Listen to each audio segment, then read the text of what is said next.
నమస్తే, welcome to our channel. నేను మీ సిరి. YCP నేతల మీద ఉన్న కేసులన్నీ మాఫియా అయిపోయాయి. అది కూడా ఎప్పుడు తెలిసిందంటే అఫిడవిట్లు వేసిన తర్వాత తెలిసింది. సో ఇది ఆలస్యంగా అయితే వెలుగులోకి వచ్చింది. సో ఈ అంశాన్ని మనకు వివరించడానికి మనతో పాటు ఉన్నారు ప్రముఖ senior journalist, political analyst CS Rao గారు.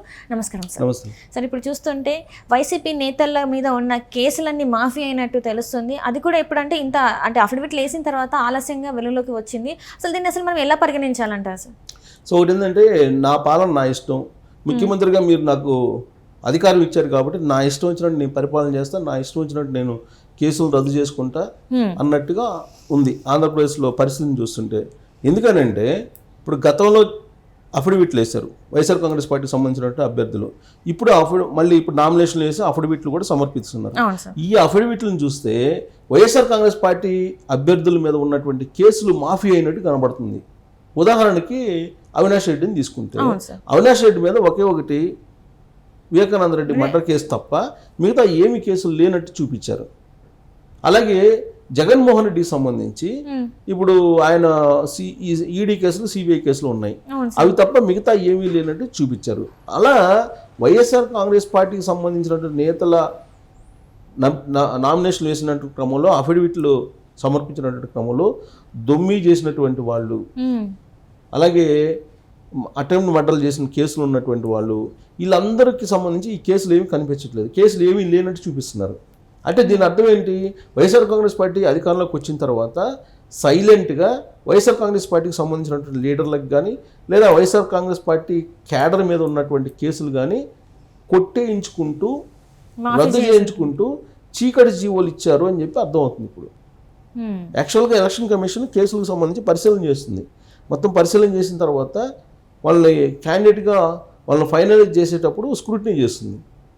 అందుకే ఇప్పుడు తెలుగుదేశం పార్టీ కానీ, జనసేన పార్టీ వాళ్ళు కానీ వాళ్ళు గవర్నమెంట్కి ఒక లెటర్ రాశారు. ఈవెన్ చంద్రబాబు నాయుడు, ప్రధాన ప్రతిపక్ష నేత ఉన్నట్టు చంద్రబాబు నాయుడే డీజీపీకి లెటర్ రాశారు, సిఎస్కి కూడా లెటర్ రాశారు. నా మీద ఎన్ని కేసులు పెట్టారు, ఏమేమి కేసులు పెట్టారు మాకు ఇవ్వండి, మేము సబ్మిట్ చేయాలి ఎన్నికల కమిషన్ కానీ. అలాగే లోకేష్ కూడా రాశారు. అలాగే తెలుగుదేశం పార్టీకి సంబంధించిన అందరూ లీడర్లు లెటర్ రాశారు. కానీ వాళ్ళ మీద ఉన్నటువంటి కేసుల వివరాలు ఇవ్వాల ఆంధ్రప్రదేశ్ ప్రభుత్వం. లాస్ట్కి ఇవ్వకపోయేటప్పటికి దాని మీద సవాల్ చేస్తే కోర్టుకి వెళ్తే కోర్టు చివాట్లు పెడితే అప్పుడు ఇవ్వడం జరిగింది. అది కూడా పూర్తి స్థాయిలో ఇప్పుడు ఇంకా తీసుకుంటున్నారు. అంటే కోర్టు ఇన్వాల్వ్ అయ్యి కోర్టు చివాట్లు పెట్టిన తర్వాత ఈ వివరాలు ప్రతిపక్షానికి సంబంధించినటువంటి అభ్యర్థులకి ఇస్తుంటూ ఒక ఎత్తు అయితే, అధికార పార్టీలో ఉండేటువంటి అభ్యర్థుల మీద అసలు కేసులే లేవు అన్నట్టు కొట్టేసుకున్నారు. వాళ్ళే అధికారంలోకి వచ్చింది, వాళ్ళ ఇష్టం కదా. ఇప్పుడు వాళ్ళ ఇష్టం, వాళ్ళ ఇప్పుడు ఎలా ఉందంటే, మీరు అధికారం ఇచ్చారు, మా ఇష్టం మా ఇష్టం మేము చేసుకుంటాం అన్నట్టుగా ఉంది. అది ఇప్పుడు ఒక కేసు, ఇప్పుడు సపోజ్ ఏదన్నా దొమ్మి కేసు ఉంది, ఆ దొమ్మి కేసుకి సంబంధించి ఫైనలైజ్ కావాలి కదా కోర్టులో, ఫైనలైజ్ కావాలి, దానికి సంబంధించి ఒక తీర్పు రావాలి, ఆ తర్వాత నువ్వు దాన్ని కొట్టేసుకోవాలి. అలా కాకుండా గవర్నమెంట్కి ఉన్నటువంటి విశిష్ట అధికారాలను ఉపయోగించుకొని ప్రత్యేకమైనటువంటి జీవోలు ఇచ్చుకొని వాళ్ళ మీద ఉన్నటువంటి కేసుల్ని మాఫీ చేసుకున్నారు అనేటువంటిది ఇప్పుడు తాజాగా వెలుగులోకి వస్తుంది. అది కూడా ఏంది, అఫిడవిట్లను కొన్నిటిని పరిశీలిస్తే యాక్చువల్గా గత అఫిడవిట్లను అవినాష్ రెడ్డికి సంబంధించిన గత అఫిడవిట్కి ఇప్పటికి చూస్తే కేసులన్నీ మాఫీ అయినట్టు కొంతమంది అబ్జర్వ్ చేసి ఆల్రెడీ ఇప్పుడు సోషల్ మీడియాలో వైరల్ అవుతున్నటువంటి న్యూస్. అంటే ఇప్పుడు ఇక్కడ వైసీపీ నేతలు వాళ్ళకి నచ్చినట్టుగా, అంటే ఒక పోలీస్ వ్యవస్థని కూడా వాళ్ళ గుప్పెట్లో పెట్టుకుని ఆల్రెడీ రూమర్స్ అవి ఏంటనేది నాకు అర్థం కాలేదు, కానీ ఆల్రెడీ పోలీస్ వ్యవస్థ అనేది కూడా మొత్తం జగన్మోహన్ రెడ్డికి కాళ్ళ కింద పనిచేస్తుందని ఉంది. ఇప్పుడు ఇది చూస్తే నిజమేమో అని అనిపిస్తుంది. ఇందులో మరి ఎలా చూడాలి సార్? ఒకటేంటంటే కాళ్ళ కిందని కాదు, కానీ పోలీసులు కొంతమంది జగన్మోహన్ రెడ్డికి సంబంధించి సేవ చేస్తున్నారు, జగన్మోహన్ రెడ్డి ఏం చెప్తే అది చేస్తూ ఉన్నారు అనేది వినిపిస్తూ ఉంది. దానికి తగ్గట్టే జరుగుతున్నటువంటి సంఘటనలు ఉన్నాయి.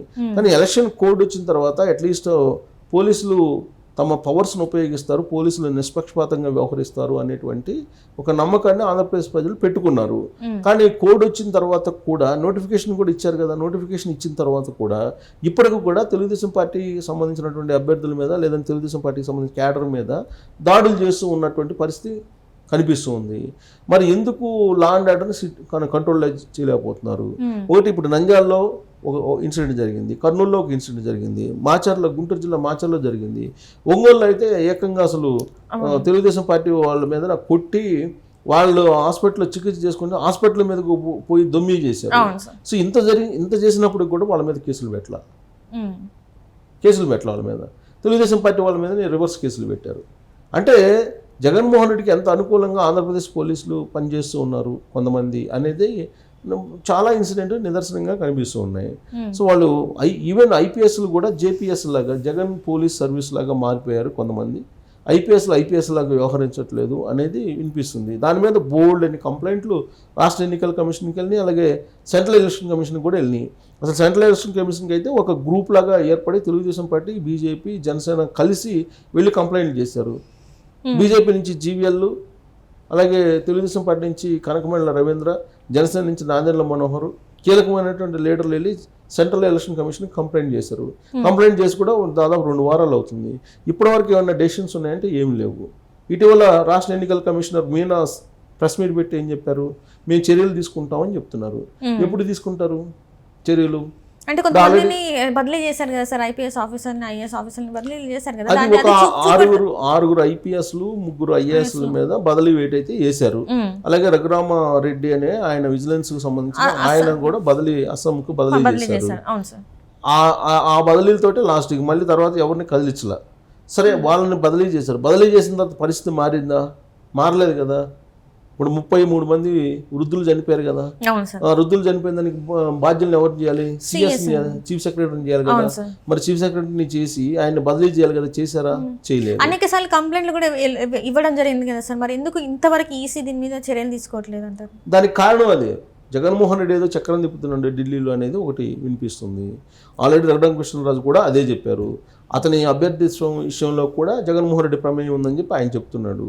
ప్లస్ ఈ బదిలీలు కాకపోవడం, తర్వాత వైఎస్ఆర్ కాంగ్రెస్ పార్టీకి సంబంధించినటువంటి క్యాడర్ కానీ లీడర్లు కానీ ఇష్టానుసారంగా వ్యవహరించినప్పటికీ, దాడులు చేస్తున్నప్పటికీ తెలుగుదేశం పార్టీ వాళ్ళ మీద, రివర్స్లో తెలుగుదేశం పార్టీ వాళ్ళ మీద కేసులు పెట్టి, ఇవన్నీ కూడా ఆధారాలతో సహా కంప్లైంట్ చేశారు.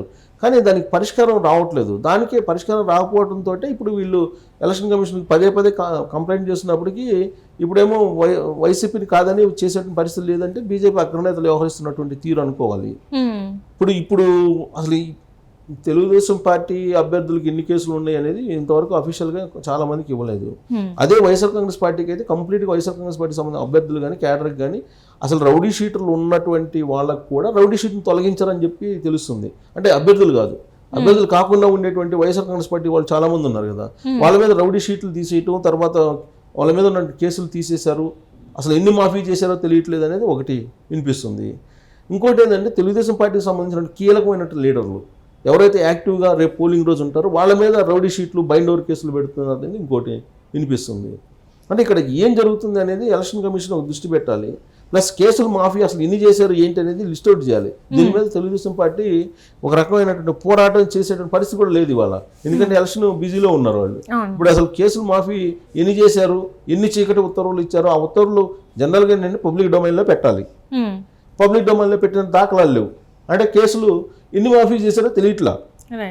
దానికి రీజన్ కావాలి కదా. మాఫీ చేసేటప్పుడు రీజన్ కావాలి, ప్రభుత్వ పర్మిషన్ కావాలి, క్యాబినెట్ తీర్మానాలు కావాలి, లేదా అసెంబ్లీ తీర్మానం, ఇలాంటివన్నీ చాలా ఉంటాయి.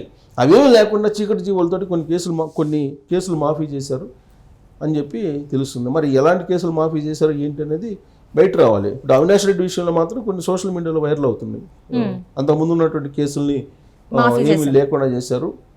అతని మీద కేవలం ఒకే కేసు ఉంది, అది కూడా వివేకానంద రెడ్డి మర్డర్ కేసు, అంతకుమించి ఏం లేవు అని చెప్పి అఫిడవిట్లో పొందుపరిచారని చెప్తున్నారు. జగన్మోహన్ రెడ్డి విషయంలో కూడా అదే జరుగుతుంది. అంతకుముందు ప్రతిపక్షంలో ఉన్నప్పుడు అనేకమైన కేసులు ఉన్నాయి. వాటన్నిటిని మరి వాళ్ళు ఒకేసారి ఒక కలం పోటుతోటి తొలగించుకున్నారా ఏంటనేది తెలియదు.